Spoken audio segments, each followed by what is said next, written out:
tonight?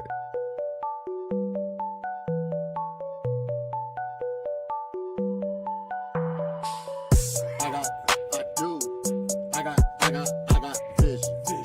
Means back to the business. Means back to the trenches. You ain't even got a mention. I got vision. I got vision. I do. Means back to the business. Means back to the trenches. You ain't even got a mention. I got vision. I got vision. I got vision. What? I got vision. Yeah. What's up, everybody? Welcome to the show tonight. Coming to you from the Self-Made Sound Studios, brought to you as always by Hybrid Promotions. I'm with JT and Uncle Juice. If you can't tell by our eyes, the way we're looking right now, we are all locked into this Spurs-Knicks game going on. I guess we might as well start with that since we're all kind of peeking off of our own screens right now to kind of watch this game. I don't know where you guys are at, but San Antonio is currently up by 1 on my TV. Yeah, I mean, I guess what I would say is maybe just kind of going back to game one. I thought it was pretty impressive by the Knicks because it was. I didn't see all the game, but I kind of saw down the stretch in the fourth quarter. It was pretty close, and I thought the Knicks did a really good job of really just kind of pulling away there within the last minute or two, especially on the road. Obviously, a long way to go in this game, but if you can steal those 2 games in San Antonio before you even play a game in the Garden, that'd be pretty. I mean, even if they lose this game, kind of getting that first game, setting the tone, stealing 1 game on the road, that was a hell of a job by the Knicks. Yeah, Juice. What did you see in the Knicks there? What kind of stood out to you coming on the stretch there, especially? Well, it definitely seemed to be a rest versus rush situation. You know, they had a lot of days off since the last time they had played a basketball game. And a lot of people thought they might come out there rusty, and they kind of came out there slow a little bit in the first quarter. It was looking pretty greasy for a minute. Brunson went down. At first, it looked like it was his knee might have got hyperextended. Then somebody stepped on his ankle, and next thing you know, the script was the script, and my boy came out and did his thing. So, I mean, I gotta give a hell of a tip of the cap to the Knicks for coming out here and playing explosive on the road.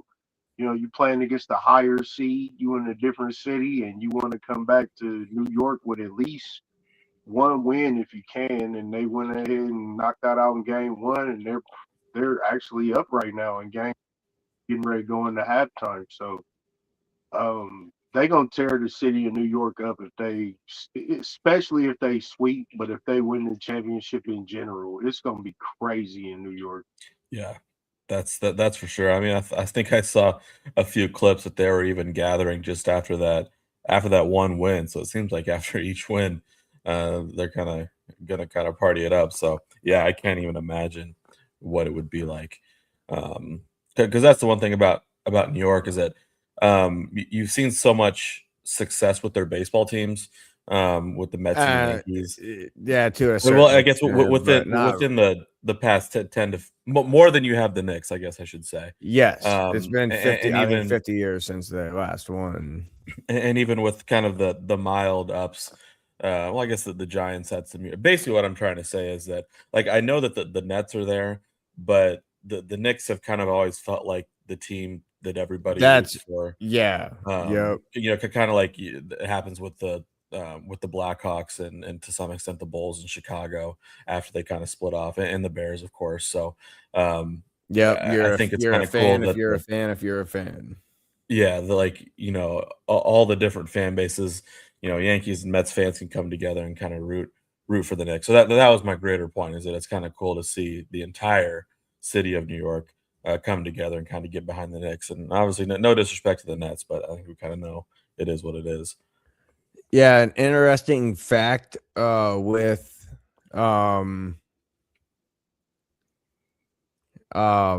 what you said. Hold on, I'm being told we were being removed from some Facebook accounts right now. But that's all right. We're gonna continue on. That kind of took me away from my point. But I JT, I don't know if you listened to Murph and Andy No, I haven't. today, but Murph made the incredible point that the Knicks at this point have won 12 straight games in the playoffs, and the margin of victory that they've set for themselves is 272. That is not only a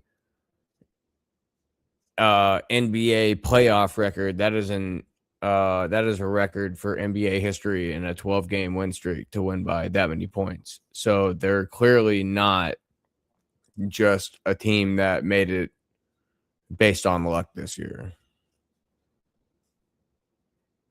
This is funny because you guys know I'm a wrestling fan. So there's a wrestler named Danhausen, and he actually had cursed the Knicks and Stephen A. Smith.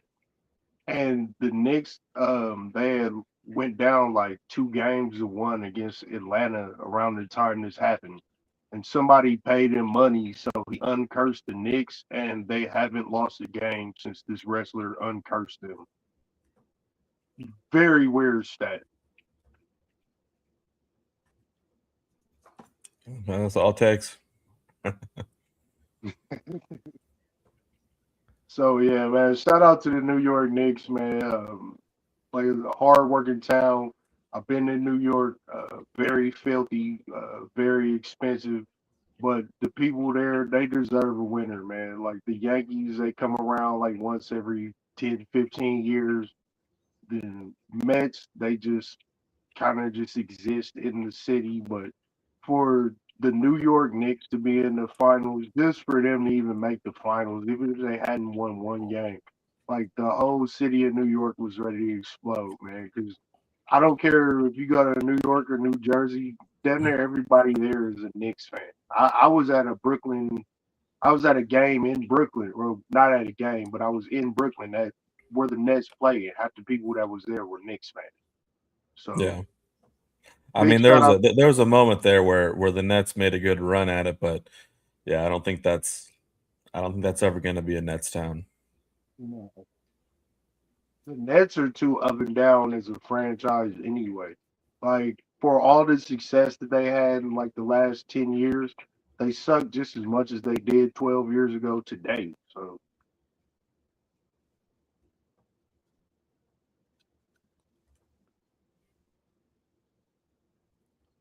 Yeah, kind of piggybacking off of that here. I know the Knicks are up here at the half. If they were to go up 2-0, do you guys predict a sweep if they come back to New York, and the energy that is surrounding the team right now? Because, up 2-0 or 2-1 and the conference finals or the conference semifinals is different energy wise from what it could be if you like if you're in the finals and you're up 2-0 and you're back at home for game 3 and 4 with a chance to maybe drop a game or two and then still get a chance in game 6. I guess what I would say is that I certainly hope that they would sweep, only from the aspect of, well, one of those weird things that I think makes a huge difference when it comes to championship is that I like it when the home team wins. And I'm looking at the schedule here, and basically after this game they go 2 and they go 1-1-1. So in order to win at the Garden, they would have to win these next basically 3 games, including this game, or else they'd have to wait for a potential game 6. So I just feel like there's always something a little hollow about when a team wins a championship, but they do it on the road. I mean, you look at how the Cubs Right. broke their streak in frickin' Cleveland, Ohio. at 2 o'clock in the morning or whatever. So I think there'd just be some. I mean, at the end of the day, you'll want to win, and I get it. I'm just kind of saying it, um, kind of to bring up wrestling again, to kind of bring up the storyline of it, to bring up the booking of it, is that if the Knicks are going to win a championship after so long, it's only right that they do it in the Garden. So hopefully they can pull it off. That's really all I want to see here is that I want to see the Knicks win and I want to see them do it at the Garden.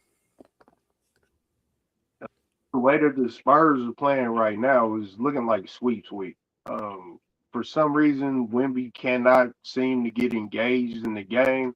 He needs to be more dominant. I was expecting a Shaquille O'Neal, Hakeem Olajuwon level performance for him, and my man will not back anybody down. He just seems to want most of his points to be off jumpers, 3-point shots, or just running through the lane and catching the layup and dunking on somebody. And it's like there's no game plan to stop a 7'4" shooting guard.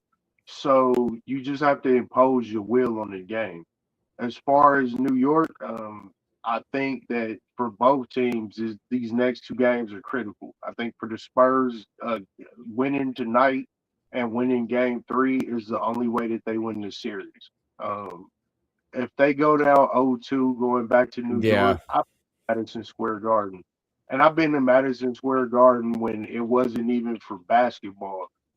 The way that stadium is constructed, the sound doesn't go out. So they might break the sound barrier, just for Game 3.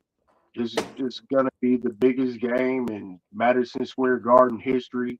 All the celebrities are gonna be there. Like Yep. it's gonna be hot. You can cook bologna on the ground. Like so, I just shouts out to both teams. I like Wembanyama. I don't really have any skin in the game for either team. But if New York wins and it's a sweep, y'all better get like $1.2 million just to fix the city the next day, because them people gonna wild out, man. It's been almost 30 years since they got a championship, and you gonna see New Yorkers be New Yorkers. Like it is what it is.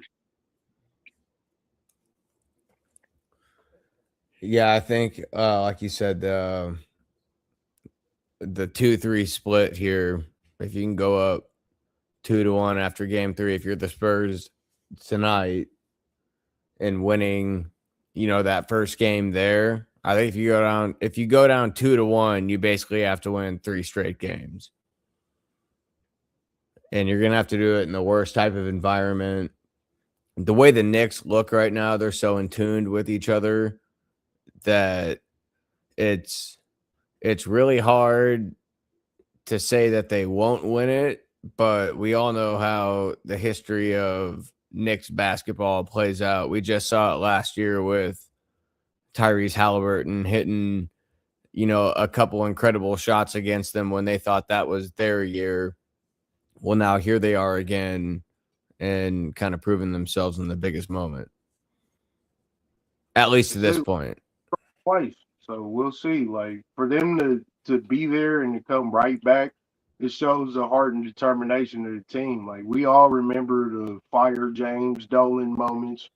We all remember when they wouldn't let Oakley in the building. Yeah. They wouldn't Yep. let Lee in the building. The Like, the Phil Jackson debacle. Yes, ask Phil. Yeah. yeah, like we've seen so much turmoil. Like even if you're not a Knicks fan, you kind of got to cheer for them. Just if you know the history of all the madness that they've had to go through the last 10, 15 years. Yeah, they definitely kind of become a little bit of a lovable loser. Um, again, I know I made this comparison a lot, but it kind of like the Chicago Cubs. So it's nice to see them finally kind of start to get their way. And like again, like I talked about last week, just a really likable group of guys, really great chemistry. And kind of with those Villanova guys. So we'll see what happens. Final question I got for you too before we'll move on and thank some sponsors here. Would you rather see Wemby win his first ring at this age, or would you rather see the Knicks as a franchise finally get it done and break through after so many years. I think Wemby's got a shot to be here for like the next, 8 to 10 years. Like that's the way the Spurs are as an organization. They found some cracks in the dam with Oklahoma City, and I think that Yes. the Spurs will definitely be back. Now with the New York Knicks, like we've seen how long it's been since they've been to a finals. We've seen how long it's been since they've been relevant. So if I gotta choose between Wemby getting his first and the Knicks winning the championship, I'll pick the Knicks just because this could be an anomaly. We have no idea if the Knicks will even be back, within the next 3 years based on the expansion and the fact that one of the teams for the West has to move to the Eastern Conference. So I would go ahead with the Knicks on that one. Yeah, I would say the same thing too, because I basically agree with everything Juice said. Where Wembanyama is going to be around for a really long time, but obviously when you look at the Knicks, you got Hart and Towns who are already in their 30s. Brunson and Bridges are going to be 30 next season. So I think you gotta. It definitely seems like a strike while the iron's hot moment for the Knicks, and you don't want to let that. You don't want to let that cool off because you never know when you're going to heat back up. So I would definitely say the Knicks right now. Yeah, and I mean, Juice, you really sold me. JT, you kind of brought it home. I am all for I want to see the best player win now, but you're both right. Wemby's going to be here forever. And you never know what's going to happen with the Knicks, and the fact that half of this like starting core is from the Villanova championship team back in 2016.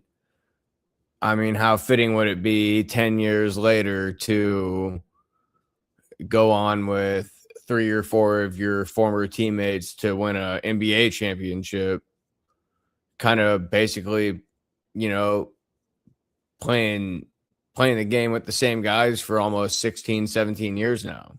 I don't know how many guys in the league can say that. Right. And we all know about the Knicks, like when their window closes, it shuts hard. So, hopefully they can get it while the iron's hot.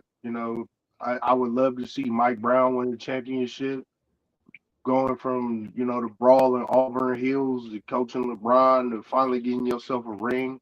Like it's a nice redemption story for pretty much everybody involved. And like I said, New York is a hardworking town. People spend a lot of money to see, a mediocre product for a very long time. So hopefully they Yeah. can get the dubs and go and get them a championship. Yeah, I think we can probably leave that there at that point. That's a good fitting bow on the end of that. I guess we'll see where they end up, and I mean it's gonna be theater either way here down the stretch.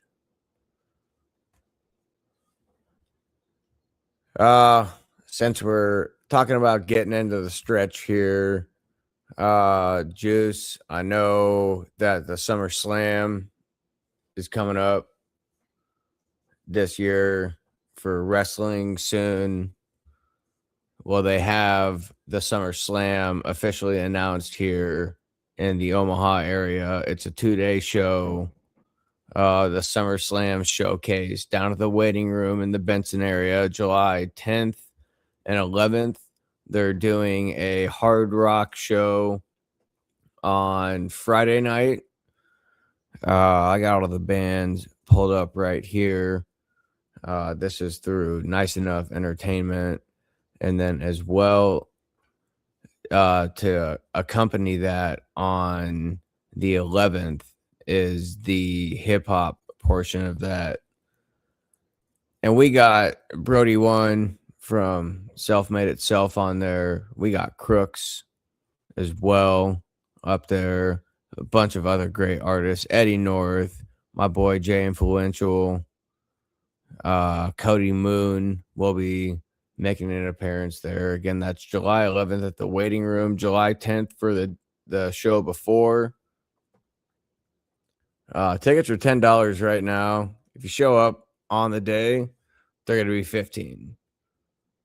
So you're going to want to get those tickets right now if you're going to plan on going. And then, as always, shout out to Hybrid Promotions and Self-Made the Label Music for sponsoring the show and helping bring us to you for every episode. You can check out the official website, selfmadethelabelhybrid.com. Code JT, code SLIM, code JUICE. Get you 10% off an order. So go out, get you some merch. They got some new stuff coming out all the time. I can't even. Seems like every time I get on there, they got something new. So check them out. We appreciate them for sponsoring the show. Get your tickets, get your merch, y'all. 2 days of music. Can't beat that. So I don't know what you guys want to kind of get into next. I know we only have a couple topics tonight, and a couple of them we're gonna spend some time on. What'd you say? I was gonna say we can get into the Garrett stuff. I'm kind of eager to hear your thoughts on that. Yeah, so I guess Myles Garrett is a Ram, which I think is probably maybe the most out of the blue news I could have received in the middle of June at this time of the year. Yeah, so I guess just to kind of set this up for you, I think what the deal was is that the Rams obviously got Myles Garrett in exchange for Jared Verse, and then I think just one first-round pick, right? A first round pick, a second round pick, and I think a third round pick. Okay. All in different years, though. Right. Yeah. So I think it's next year's first round and second round pick, and then the third round pick from not next year, but the year after that, if I remember correctly. So basically what I'm getting at is that I feel like in deals like these, you don't always see like a player involved, or like especially like a kind of a young promising player, because obviously you got a guy like Jared Verse who could become a guy like Myles Garrett, who knows. Yes. So I guess I'm sure you like the deal, but does the fact that it involves one of your young promising players change your perspective at all? So I kind of knew where you were going with that, and I've had extensive talks with my father about this. As we all know, he is deeply ingrained in the Rams. And I agree with him on this opinion that Jared Verse was a high first round draft pick when they got him.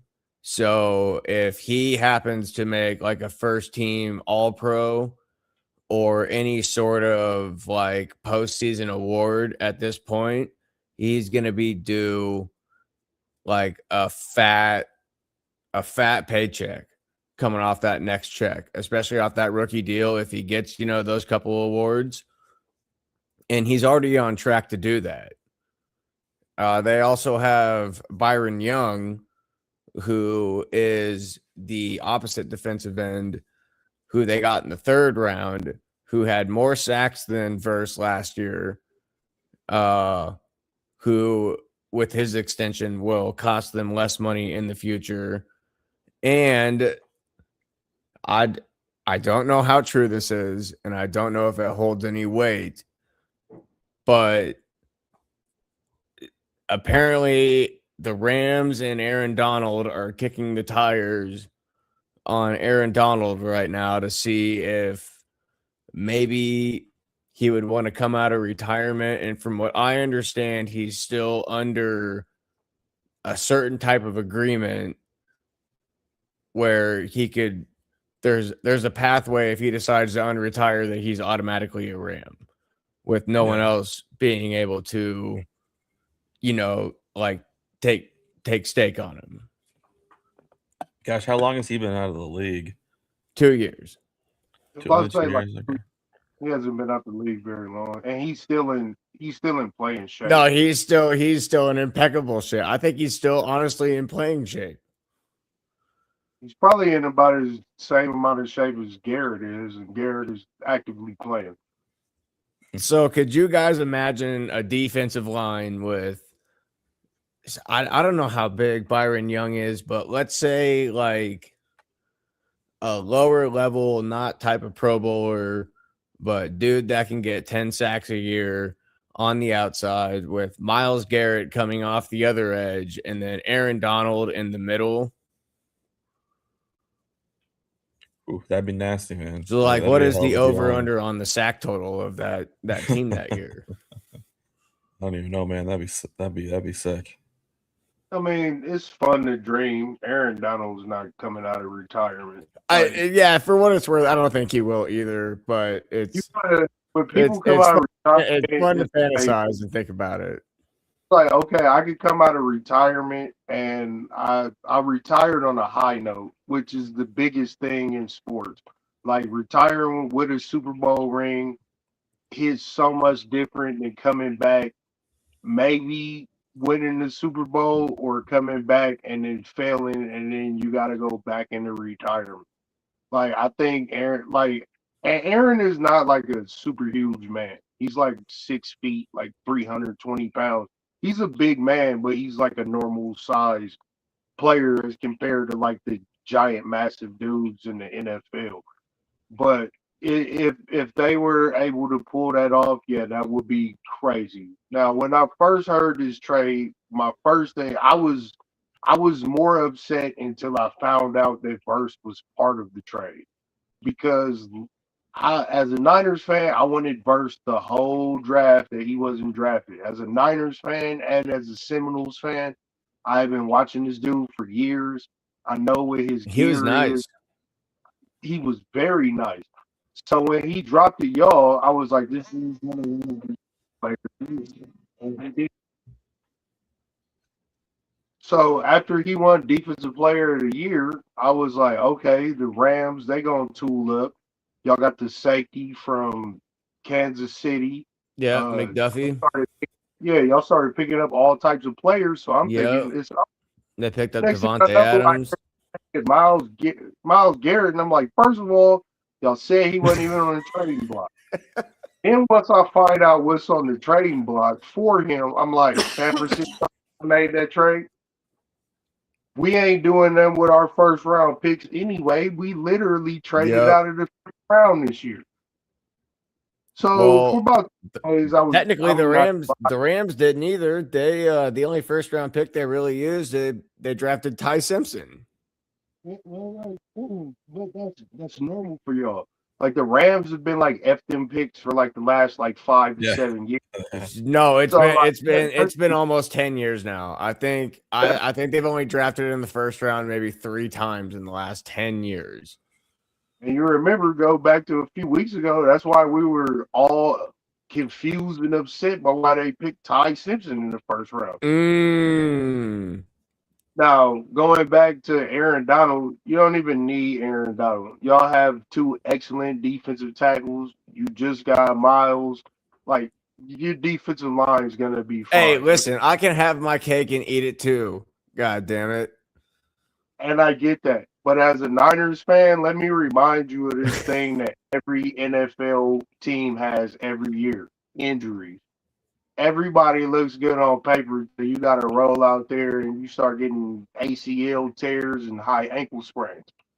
So, like, let's pump the brakes. The Rams look good. They always look good. Like, you trying to get Matt Stafford his last Super Bowl before he goes off. And I really think that's what that move is for. I think this is probably Stafford's last year. They're probably not going to say anything about it, but I think this is, if you're doing something like this, you're either going in on this year or you're going all in on next year. And I believe that, but I don't believe Stafford's going to retire. Matt Stafford is playing out of spite right now, man. You sat me in Detroit for like 14 years. Then I Oh, get to he go. and look, and now Sean McVay is giving him every single toy and weapon that he possibly can out of the toy box. So if that's the case, why would I retire? I'd be just like Woody in Toy Story 5, starring me. Yeah, I guess I never thought about it like that. As long as he's not getting crushed by the offensive line, like he could probably Yeah, as stand long as back he's there still for getting another it. 3 years. Like, just think about three things: Brett Favre and Aaron Rodgers. You can't touch the quarterback like Yeah, you do. I thought about that comparison too. Can't touch the quarterback like you used to. And you just drafted this dude's heir apparent when he's got all the weapons in the world. What do McVay I was have pissed though. to McVay was not a fan of that pick. yeah, what do I have to If you retire? seen the post pick interview or whatever. Because that was a pick made by the general manager. The general manager sees Matt Stafford as a 40-some-year-old quarterback. McVay's like, we just traded to get this dude. Stop messing up what I got planned. He's trying to Jerry Jones this man. He don't need that right now. Just let him cook. Yeah, but then if you also seen a picture of him when they introduced Miles Garrett, this dude looked like he just opened up like a new Ferrari on Christmas. Well, So after getting it's almost like God giveth and God taketh away for Sean McVay at one point. It's like, all right, we're gonna draft Ty Simpson, but don't worry, you're gonna get Miles Garrett return. It's like, all right, well, I'll sit this fuck it, dude I'll over take here it. for like 2 years, and then I'll deal with Miles Garrett tomorrow. Right. This dude, Simpson is gonna sit. You basically gonna be the scout quarterback for the next 2 years, bro. It is what it is. Well, then if he doesn't pan out, like they've already kind of put out feelers that they're gonna make another aggressive move for an elite quarterback. So don't be surprised if they try and talk Simpson up or try and talk someone else up to trade him out to get bring in someone like a Joe Burrow maybe at some point. You might be able to get Joe Burrow on the low in 2 years Bruh, if the Cincinnati situation ain't working out. you with the Joe Burrow dream. First of all, if you get Joe Burrow, y'all have to keep him healthy. You know that, right? We're keeping Matt Stafford healthy. Yeah, Joe Burrow seems to be but then again, maybe Joe Burrow just needs an offensive line, like I've been screaming for the last 5 to 6 years. You just keep getting this dude wide receivers and running backs, and nobody of that accord is a blocker. Cincinnati needs to be studied for the last like 60 years of irrelevancy. Well, I guess shout out to Cleveland for giving up one of your greatest assets that you probably ever had in the last 10 years to Every that division is relieved that they ain't got to deal with this dude twice a year. Nobody's happier than Lamar Jackson other than Joe Burrow. Nobody's happier than Joe Burrow or Satter than Shador Sanders. AJ, I just want to remind you that the enemy of what is it? The friend of my enemy's enemy or whatever. Enemy of my enemy is my friend. Yes, thank you. The Seahawks are the defending Super Bowl champions. So we got one goal in common, and that's to kick the shit out of the sea squawks next year, as my dad calls them, and we can battle in the trenches together later. This doesn't matter. Like, we're still gonna win the Super Bowl again. I'm like, in this division, that is the Super Bowl. Without your Super Bowl MVP in this division, okay, we'll see. Well, going from the friend of my enemy or whatever the hell you said, I already forgot it. My enemy is my friend. Yes. We're gonna finally close out the Mom Chilovich saga here. Unfortunately, It all ended how we knew it was going to end. We were talking about it before we came on air. Goes to Kentucky. The alleged number is 6.5 million. It's officially done. I think the hardest part for me is that when he does finally go pro, is that he will not have the Iowa State name next to him. He will have the Kentucky name next to him, and in my mind, at least, it almost wipes out what great of a year he had last year, and that's kind of the hardest pill for me to swallow. We all knew this was coming, but just the fact that it's finally here and kind of looking back on it retrospectively, that's at least the hardest part for me. JT, I don't know. Yeah, no, I had kind of forgotten about that because it's a really great point because it's something that I've always thought about, comparing it to my Drake fandom real quick, because obviously when we had Tucker DeVries, he had some Bennett Sturts. NBA potential there, and Bennett Sturts.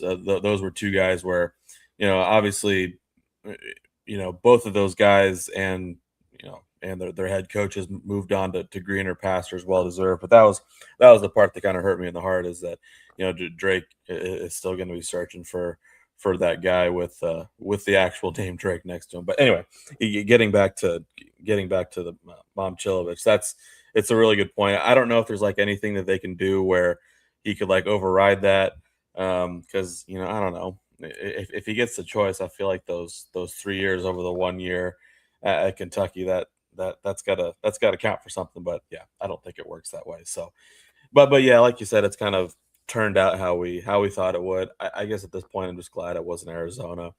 I agree with that 100%. And I guess the big question that I have for you, Josh, is that on this show, are you gonna take down that jersey that's over your shoulder? I think it's got to go. The jersey will probably get retired to the wall. I think it should go right now, live on air.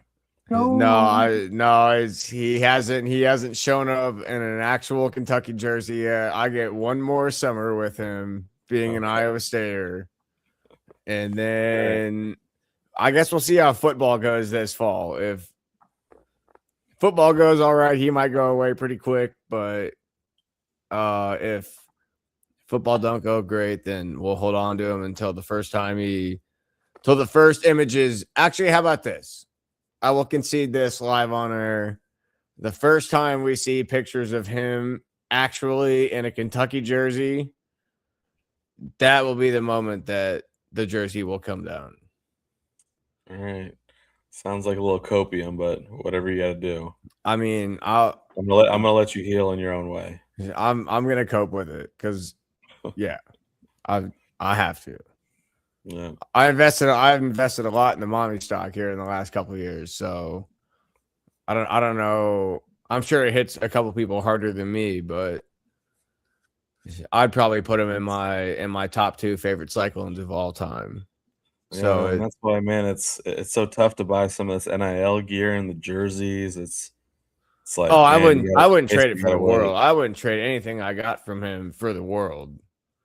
Yeah, it's just kind of the reality at this point. The Priola jersey like 3 months before he left, so I get it. Like this is the nature of things. See, that's a little tougher because it's like the potential is there, but they never quite met it. And y'all younger than me, man, so y'all don't get this. Like it hits different because it's college. That's why it hits different. Like I'll give you a few examples. Allen Iverson in a Memphis Grizzlies jersey. Peyton Manning not in a Colts jersey. Michael JT Vick had a Peyton Manning Colts jersey. Michael Vick playing for the Steelers. I inherited it. No. Yeah, Michael Vick playing for the Steelers. Joe Montana playing for the Chiefs. Like all of these things broke my heart. You know how much it broke my heart to see Jerry Rice in a fucking Seahawks jersey? I wanted to throw up Yeah. thing for Yeah. years. Like at the end of the day, like the NIL has made college basketball, college sports a business. And like I never thought I would see Peyton Manning in a jersey other than the Colts. And then next thing I know, he's playing for the Broncos. So when that happened, I was like, it finally hit me God, after and all the years. that was what 2013, and that seemed crazy to us at the time. Like you never expected Peyton Manning to like that was around the time where like 10, 12-year vets would just sign like smaller contracts with the same team and just kind Right. of ride it out. And then it kind of turned into a money bag chase when all the salary caps increased, and that's when everything kind of exploded. And uh, I can't really find another way to put it, but kind of went to shit a little bit. I mean, like you stepped on the tent, it bit, and that's how it went. Like that's the way the game goes. Or the game is the game. You know, to see Peyton Manning in an orange jersey after seeing him after watching him get drafted to the Colts, that day I was like, sports is a business. That's the only way to look at it. You know, seeing Donovan McNabb wearing a Redskins jersey, like, you know, Oh, it goes seeing Mike Vick wearing an Eagles jersey, even. the 8 different jerseys that Adrian Peterson had to wear because he owed child support. Like, Yeah, I forgot. I forgot about that. you remember Adrian Peterson for the Titans or Randy Moss for the Titans? How Yeah, many great yeah. players? I'm pretty sure AP put up some nice flyer weekends for me in fantasy football back in 2014 or whenever that was. Like, how many people, got drafted to be great only to end up playing for the Titans? Like, it is what it is, bro. Tennessee don't seem that bad to me, but I wouldn't want to go there, as a retirement home for my career. Like we all seen Emmitt Smith in a Cardinals jersey, and regardless if you're a Cowboys fan or not, you had to feel sick in your stomach even watching that shit. Like Emmett broke the rushing record in a Cardinals jersey. Like he was literally in the place where old people retire. Diabolical work. Well, then on the flip side, you got those poor Detroit Lions fans who their best players always retire too early. So At least, one way, I don't know which one is worse. Worse. Are you sad because you had him, or are you sadder because that it's over with? It's like breaking up in a relationship. Like women want dudes to tap into they sided like that. Watch us with sports. Watch when our favorite player leaves. You'll see some real human emotions out of it. yeah. I guess kind of the one thing I want to say about like the Detroit Stars like retiring early or whatever is I know JT not the Packers so much, but just the Niners have had some really down years there for a really long time. Like I'm talking 5 to 10 years potentially of just like 5 and 12, or what it would have been 4 and 12 at one point, 3 and 13, 2 and 14, just back to back years. And like you finally get good and no one still believes in you. And now you've finally proven yourself that you can be at this platform, but you just can't quite get over that hump. And like you see the growth in your team. JT, you've seen the growth in the Packers in the last 4 years. Granted, they had that one kind of iffy year, but it wasn't even that bad of a year. But you could just tell that they're just this close to getting over that hump and kind of proving everybody wrong. And that's what almost makes the down years even better. Like nobody just wants to be good all the time. It's like playing a fucking video game at that point. Like we can all go 15-1 every year and win the Super Bowl playing Madden, or go, 16-0 and win a national championship playing college football. But how many years in a row do you want to do that before it's just like, ugh, well, guess we're going undefeated again. I haven't lost in 7 years. And then, there's a lot of factors. There's ups and downs with that. There's, you get bad general managers. You get coaches that don't know what the hell they're doing. Like, I was listening to Levon Bell used to play for the Jets. And I'm listening to him talking about Adam Gase. Yeah. Have you heard him in this interview about Adam Gase? Adam Gates is a coke addict. He's like, this dude is a cokehead. He's like, if it's 2nd and 9, he's gonna run a halfback draw every time. And I'm like, okay, so he went through like an interview process and talked to people, and they watched him for years as a coach and decided to make this man the head coach. Then he got there and started doing shit like that. Y'all didn't check him. Y'all didn't. There was no. It was like when you hear that, like, Urban Meyer was the coach for the Jaguars, but he didn't know. Didn't even know his own players. He didn't know who one of the top players on the team was. And I'm like, bruh, you were just in college like a fucking year ago. The dude that you talking about wasn't in college that long ago. Like, you should know the product before you go be the coach of it. So when you hear like horror stories like this, you understand why some teams are just torrentially terrible into infinity.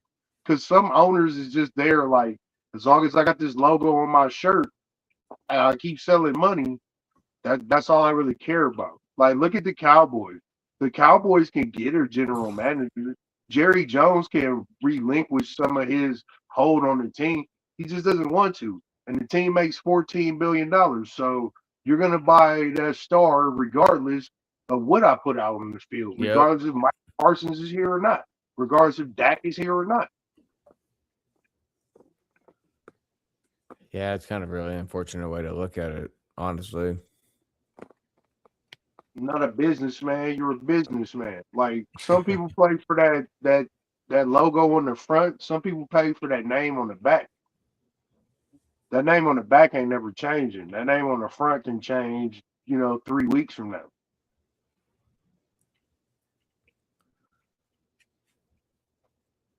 Yeah, it's kind of a really shitty deal for a lot of teams, especially when you're stuck in like perpetual assness, I guess. Essentially perpetual. Thank you, perpetual. Man, I'm about had a stroke trying to say that word. It's been a long week. Yeah, perpetual assness should be a phrase. I can think of 5 teams that could be perpetual assness. Like, I want to do this next week. We could probably all name them together. I want to do this next week, fellas. Next week, I want you to put up the Arizona Cardinals schedule, and I want us to predict how many games they're going to win off the schedule. Because just looking at their schedule, just off of what I've seen, 0 for 17 is not off the board. 2 for 15 is not off the board.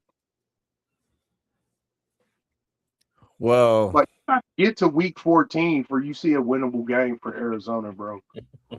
No lie. Well, they still haven't found their quarterback yet.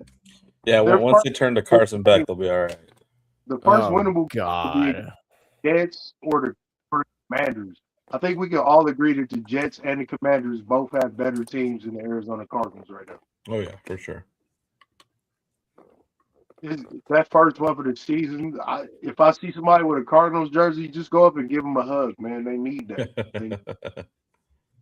Yeah, I went to a Rams Cardinals game about 3 years ago down there at Allstate Stadium, and they were a bunch of really nice people. The Rams won the game. I think they were 1-3 at the time, and the Rams were like 4-0 or 4-1, something like that. And it kind of took me back to the days of being a Rams fan when we would go down to games and they would finish the season like 3-13 or 5-11, 4-12, and we would go down and watch them get their ass kicked by someone that came in to like their home stadium. We would make it a whole family trip weekend. So like top years. yeah, we'd go down, stay in a hotel downtown, we'd go hang out, tailgate before the game, and then go in and watch them get their ass kicked, and then just hang out with a bunch of sad sacks, like the locals that would hang out at the bars around the stadium. I'll get some St. Louis baby bags before I see us get our back cracked by the fucking Cardinals. No, there was a lot of good times, but it's just there are so many heartbreaks. I think I seen them lose on a field goal 3 out of the 6 times, like in the final 10 seconds. Think about being those fan bases. Like, if you in the AFC East, 50% of them teams can never cheer about anything, bro. You got the Jets and the Dolphins in the same division with the Bills and the Patriots. 2 of these things are not like the other, bro. Like, if you're a Dolphins fan, like, the warm weather is the only thing that gets you through the season, bro. You seen Tyreek Hill's leg in that game last year, bro. That is just a microcosm of the Miami Dolphins as a team and organization. And that could be your squad. You could be a Dolphins fan. You could be a Cardinals fan. You could be my sister is a Dolphins fan. Shout out. There's fan bases where you just like this all year. Yeah, well, I don't know if you guys have anything else you want to add on that before we kind of move this along here. But I know this is the one thing I really, really wanted to talk to you about both tonight, JT. I know I sent you an alternate version of it, but the 82-0. Juice, I don't know if you had time to look at it. JT, I don't know if you had time to look at either of the versions that I had sent you, but do you guys know what this is? Yeah, it's a game watching people play online. This is one light-skinned dude. He's like a big NBA fan. I watch him all the time. And he's like, can you go 82-0 picking these teams? And he's got like a little generator thing that'll give you players from different years. This is kind of like all that has just been put into his own personal app. I checked out the app earlier today. I think the best I got was 72-12. And I had like Oscar Robinson and Jokic on the same team. Like, it was insane. So like to get 82-0, you're gonna have to have like Jordan, Magic, LeBron, Will Chamberlain, and Shaq type shit. Yeah, so JT, basically what it is it's I don't know if you looked at the Iowa State thing I sent you at all, but so what is it basically gives you a team and then it gives you like an era. So it'd be like the Cavs in the 90s or like the Lakers in the 60s. Yeah, I'm kind of clicking through it right now, giving it a shot. Yeah, and it's so yeah, you can either do the IQ, which is you don't get to see nobody's stats and you got to kind of pick who you think, or you can do the classic would be like you can see everyone's stats and what they would put up and then try and assemble a team based off of that. Juice, I think I'm about the same as you. I think the best I did was 72-10. Man, some of these old school teams, man, like you look at the stats of these dudes on there. Oh, they're ridiculous. Oh my God. Like I had one team, like I think the power forward and the center was both averaging like 23, 7, and 6. And I was like, one of these dudes who I picked, like Jesus Christ, you're cooking. Okay, so I just clicked through it. My first team was Zach LaVine, Danny Ainge, Jimmy Butler, Amari Stoudemire, Victor Wembanyama, and I got 63-19. That's not bad. That's not bad. The thing that sucks is like once you put your player in, like they're locked in that position. I always get like a small forward. And apparently there was someone on the 1970s Clippers named World Be Free. Yeah. Oh, yes. Yeah, apparently he's a beast. It's a hell of a name. I picked him up in like 3 of these things. Yes, I I have guy. too.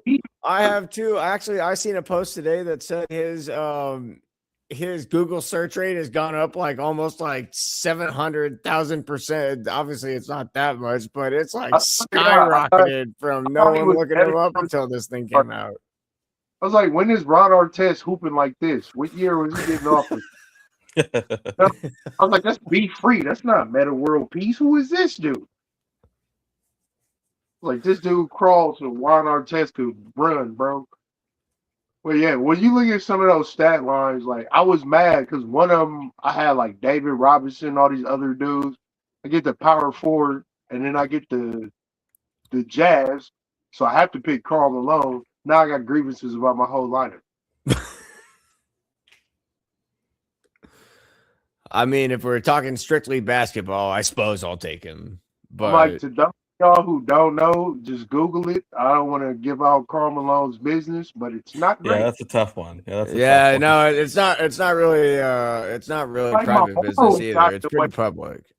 Yeah, my morals got in the way, man. I was like, can I pick his backup for it? I was like, he's gonna do something inappropriate, man. It's like when you watch Seventh Heaven, bro. Oh, Like, if no. you know. That dad's gonna do something inappropriate. If you know, you know. Yeah, so Juice, they also like a couple days after this came out, they made one for somebody in the Ames community made one for Iowa State basketball.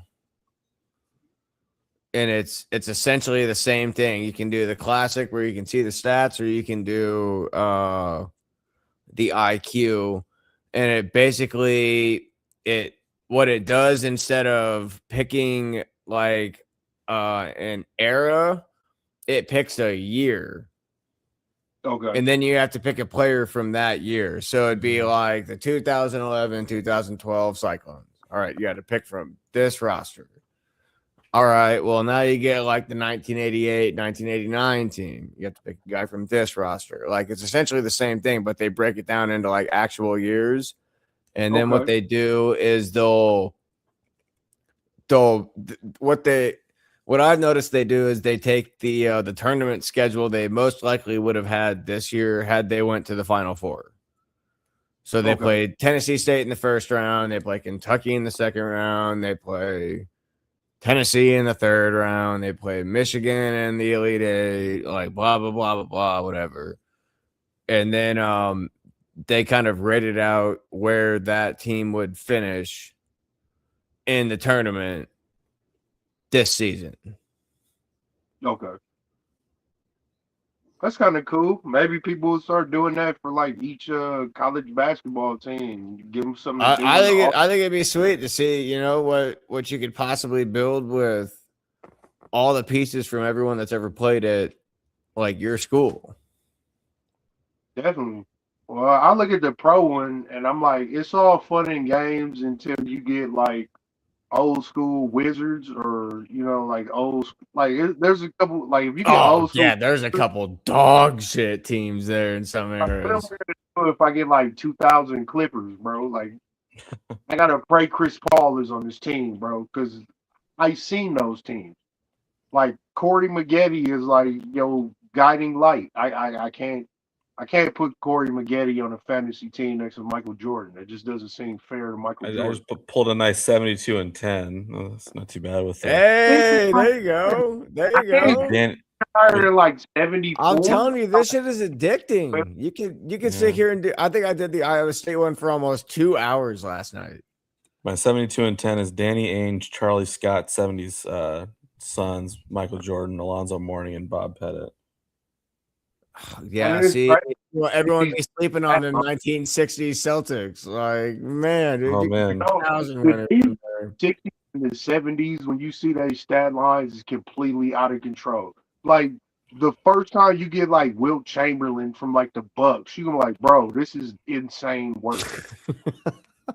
So on my first one I did for highlight type shit, like Wemby numbers. First one I did for Iowa State, I got Curtis Stinson, Deontay Garrett, whoever Robert Estes is, our boy Craig Brackens. And then for my last one, I got the 11-12 Cyclones. I have to choose between Royce White and Melvin Edgem. At the time, Royce White was a lot better. So, yeah, all right, I was gonna say you better take Royce White. They probably went 23-12. I bet you Kentucky and 25-9. Oh, in 82 What'd they finish? Huh? Where'd they finish? If You talking about the one that I just did? Yeah, if you scroll down, it'll tell you where they. Oh, I don't know. I've already closed out of it. Oh, see, you got to scroll down and see where it finishes in the tournament. Oh, that team, it was 25-9. If you're talking about the result, it was 25. Yeah, no, but if you scroll down through that thing, it shows you, like, it tells you whether they lost in the round of 32 or they made the Sweet 16 or the Final Four or the Elite Eight. I've only won one national championship. Let me see if I can find. I know I sent it to my dad. I was super proud of it.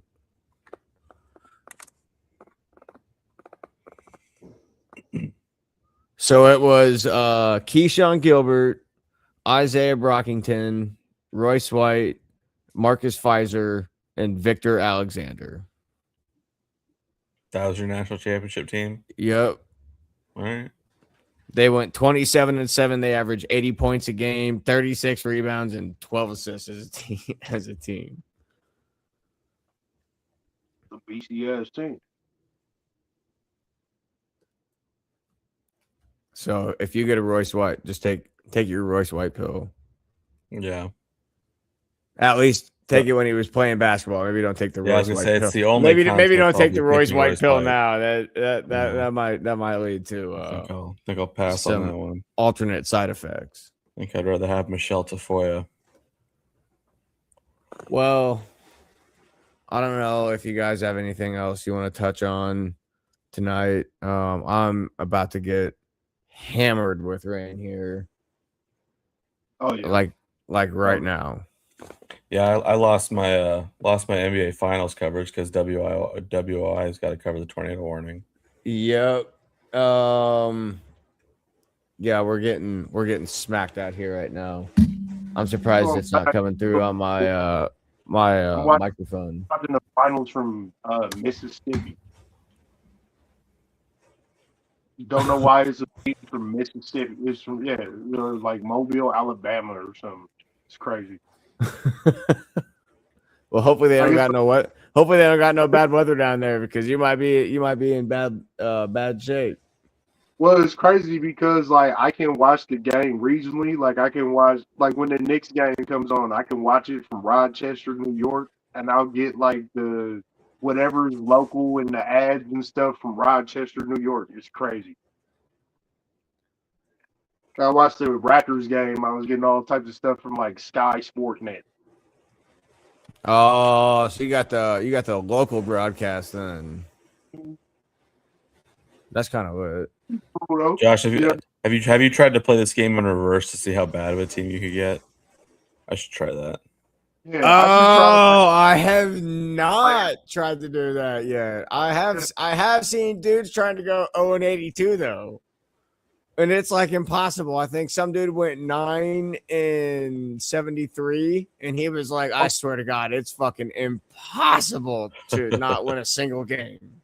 Well, you got to get like all the defensive dudes. Then maybe you can go 81-1. Oh man, I just pulled the 60s Golden State Warriors, but I've already given up my center, so I can't have Will it's bullshit. Should be a forward. Dude, when you get a team with like Oscar Robinson and Jokic, you like this isn't even fair, bro. These two dudes are averaging like 24 assists a game, and that that would never work on a real team. So like I started trying to put together a shoot. I'm like, okay, let me get Allen Iverson and Jokic. That's perfect. Iverson will shoot all the shots. Jokic will get all the rebounds and get all the assists. Yeah, none of the numbers change. It's like there's an it's the algorithm. No, it's algorithmic. Oh, And on Right? that thing, Is that a new LeBron word? Hey, we can coin that right here. LeBron can You do heard it here all five, first. which does not seem fair. Oh, did you guys see the 5 LeBrons versus 5 Wembys? JT, what are you taking? The 5 LeBrons or the 5 Wembys? 5 LeBrons. 5 LeBrons all day, dude. 5 LeBrons would The five LeBrons, destroy. five Wimbies. Wimby won't get in the paint, bro. LeBron will bully the shit out of him. The 5 All right, so LeBrons I would have just beat Germany in 1945. I just went for the worst team. I got 7 and 75 with I got Terray Murray at the point, some guy named Charles Jones from the 90s Rockets, who his position options were shooting guard, small forward, power forward, or center. So he could play anything but point guard. We got Jim Creighton from the 70s Hawks. Of course, at the power forward, Stephen A. Smith's favorite player, Kwame Brown. And then Martin Nepsley. Michael Jordan. It only makes sense that Kwame Brown's on my worst team. I swore for a What year. if you drafted a team of bus? If you he was got my illegitimate son, bro. I tell people that shit for like 13 years. I was like, look at him in the face. He looks just like Jordan. no, you could draft him as your center and then Anthony Bennett as your power forward, and you would have to win no more than 3 games. You're gonna win 3 games. It's 3 games all day. And then just pick the shortest. Pick those 2 dudes, and then pick the shortest guys that they have. Like put like a Muggsy Bogues as the point guard, and then just leave them incredibly small across the front court. You got 3 first-round picks under LeBron. You bust on 2 of them. That's diabolical. Yeah, look at the Spurs. Anthony Bennett was supposed to put Canadian basketball on the map, bro. Man, I was one of those ones who thought Anthony Bennett was going to be good. I was never sold on him. If it was a 5th, we'd all be drunk, bro. I thought Sebastian Telfair was gonna be good. Like I did think he was gonna be something too. He had that little reality TV show when he was like one of the last players to come out of high school, wasn't he? Mm-hmm. He was on the cover of Slam magazine with LeBron James, bro. Like, think about how diabolical that statement is. Yeah, now look at him. Hey, shout out to him though. I'm sure he's made his money elsewhere in life. Oh man, they got big 3 now, man. Like anybody can come back. I think Katino Mobley playing, bro. It was like 57. He's out there still crossing people up. He looked like Uncle Ben. That shit was crazy work. Just imagine getting hooped by Uncle Ben and Uncle Drew, the Rice dude and the dude from the movie. Oh, Wemby's pissed. He's always pissed. He needs to do more. It's not our fault that you won't engage. 7'11", you play like a shooting guard. You got to go out here and go play like a center. I don't know. Well, he's got 22, 7, and 3 tonight. Yeah, that's better, but you should have 30 something. Hearing that rain come through. Somebody's getting a lot of rain. Yeah, that's me. Yeah. That's me. We should probably actually end this just in case I gotta. Yeah, we don't want to lose the. We don't want to lose the cast, and I don't. Actually, I hate to say this live, but I'm not sure if I close my windows on my car. Oof. Yikes. It's been raining pretty hard for about 5 minutes now. Y'all live in Nebraska. Your whole power will cut out in the next 10 minutes. Well, no, I'm in Gretna. I'm right at the wind front. Oh yeah. We lost power for 6 days once here when I was living out here last year. Jeez. Oh, it was horrible, dude. We had 2 candles in the entire apartment. That was all we had. As someone need them, bro. I swear to God. As someone who has a CPAP machine, I can't imagine what it's like to not have power for 6 days. It it gets pretty lonely, especially when your phone battery gets pretty low and you're like, okay, I gotta just make sure I get to work tomorrow so I can charge my phone in the morning. Struggles of the Midwest.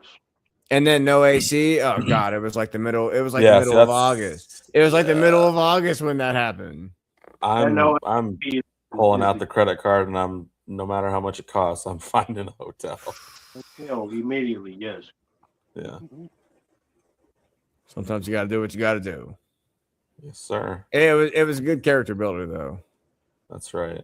But anyways, we're getting off track. Yeah, let's wrap this shit up. Yeah. Anyone want to land the plane tonight, or do I gotta do it?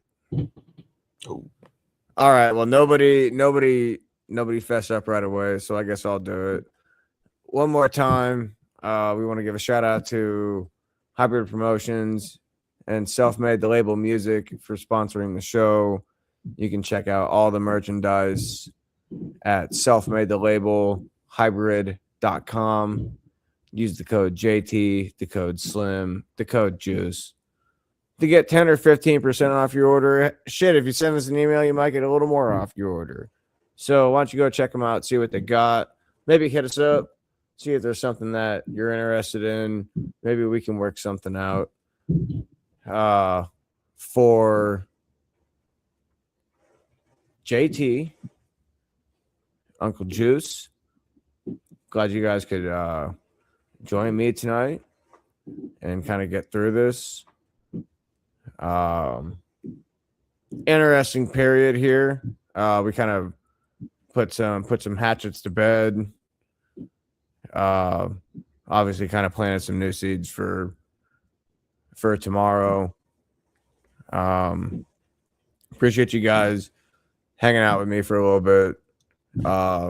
From the Self-Made Sound Studios, I'm Slim. We appreciate you guys for tuning in tonight. We will catch you next week.